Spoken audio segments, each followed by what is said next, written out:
I have had some mentors. Certainly when I was a musician, I had a couple of teachers that were really important to me.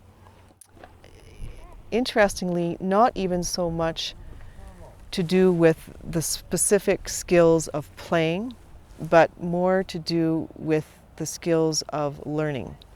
And, and I mentioned earlier in the interview how much I love big projects. And that was one of the neatest things I learned from a really good piano teacher, was in preparing my first recital. You know, earlier in your career, you play a piece in a recital. But when you do your own recital, it's a huge project. It takes like a year to prepare for a recital.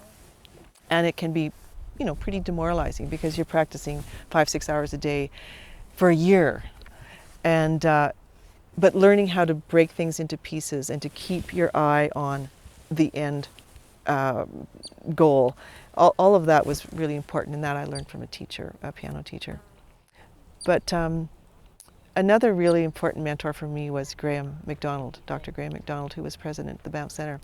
And part of his mentorship was, it wasn't so much teaching how to do things, it was having confidence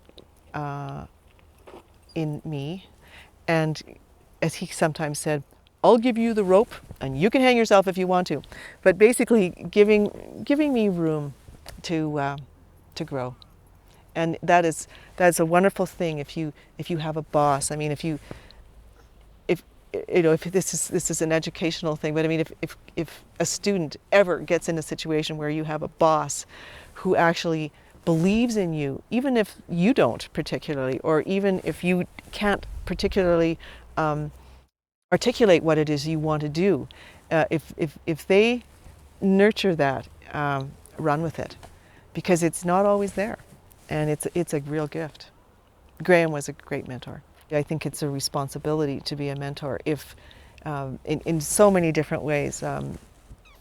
What is that quote from that poem?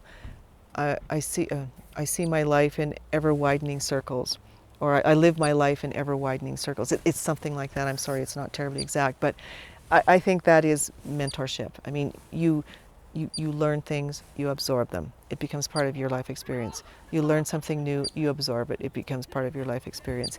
Your context grows. Your network grows. Your sphere of influence grows.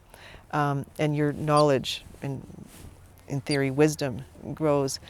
It's a responsibility and a privilege, and it's fun.